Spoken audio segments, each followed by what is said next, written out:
నమస్తే ఆంధ్ర న్యూస్ కి స్వాగతం. నా పేరు భావన.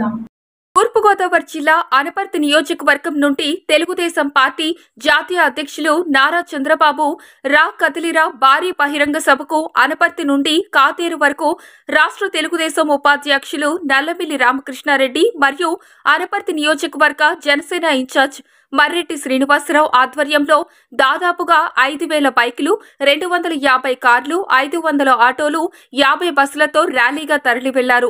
నల్లమిల్లికి అడుగడుగునా విజయ సంకేతంతో ప్రతి గ్రామంలోనూ స్వాగతం పలికారు. బహిరంగ సభలో తెలుగుదేశం పార్టీ రాష్ట్ర ఉపాధ్యక్షులు మాజీ ఎమ్మెల్యే నల్లమిల్లి రామకృష్ణారెడ్డి ప్రసంగించారు. సభ అనంతరం రంగంపేట మండలం ఎస్టీ రాజాపురంలో భారీ బహిరంగ సభకు హాజరైన తెలుగుదేశం కార్యకర్తలకు భోజనాలు ఏర్పాట్లు చేశారు. భోజన స్థల ప్రాంగణం వద్ద అనపర్తి నియోజకవర్గం నాయకులు, కార్యకర్తలతో తెలుగుదేశం పార్టీ రాష్ట్ర ఉపాధ్యక్షులు మాజీ MLA Nallamilli Ramakrishna Reddy, Kakinada city MLA Vanamadi Kondababu కార్యకర్తల యొక్క యోగక్షేమాలు చూశారు.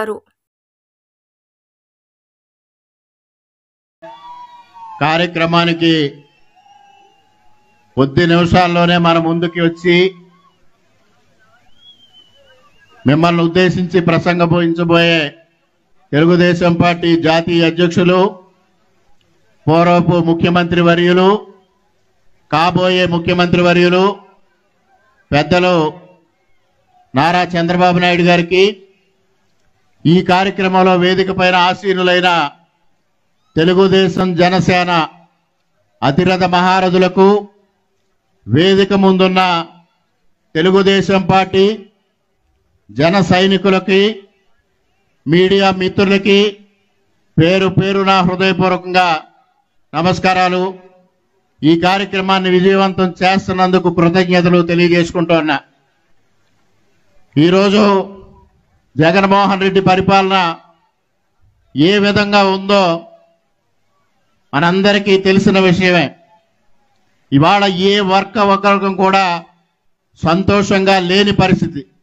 ముఖ్యంగా మన గోదావరి జిల్లాలు ఏవైతే ఉన్నాయో, ఉభయ గోదావరి జిల్లాల్లో రైతాంగం పడుతున్న కష్టాలు దయనీయంగా ఉన్నాయి, వర్ణనాతీతంగా ఉన్నాయనే సంగతి మీ అందరికీ తెలుసు.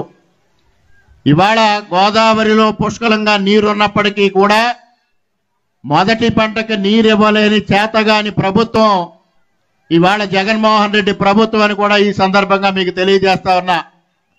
ఇవాళ రెండో పంటకి రైతాంగం ఎన్ని కష్టాలు పడతా ఉందో మీరు చూస్తా ఉన్నారు. ఇవాళ ధాన్యానికి మద్దతు ధర లేదు, నామమాత్రంగా మద్దతు ధర ప్రకటించి ఇవాళ ధాన్యం కొనుగోలులో తీవ్రమైన మోసం చేసి రైతుల డబ్బు వైఎస్ఆర్సీపీ నాయకులు కాజేస్తున్న వైనాన్ని కూడా మీ అందరూ గుర్తుంచుకోవాల్సిందిగా మీ అందరినీ సవినయంగా విజ్ఞప్తి చేస్తా ఉన్నా. అదేవిధంగా అన్ని వర్గాల ప్రజల్ని మోసం చేసిన వ్యక్తి జగన్మోహన్ రెడ్డి అనేది కూడా ఈ సందర్భంగా మీకు తెలియజేస్తా ఉన్నా.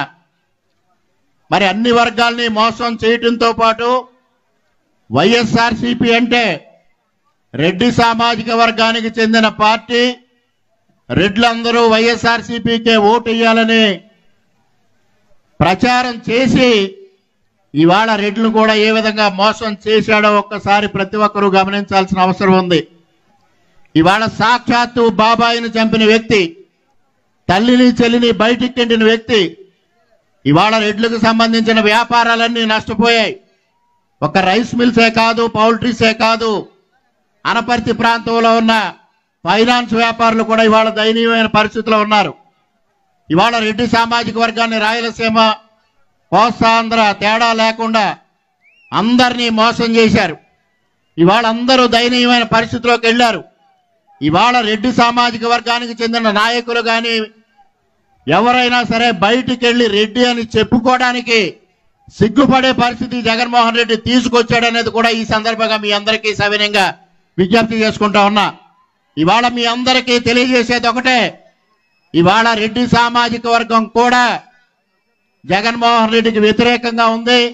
రేపు రాబోయే ఎన్నికల్లో జనసేన తెలుగుదేశం పార్టీ కూటమి 160 స్థానాల్లో విజయం సాధించి రేపు ప్రభుత్వాన్ని ఏర్పాటు చేయడం ఖాయం.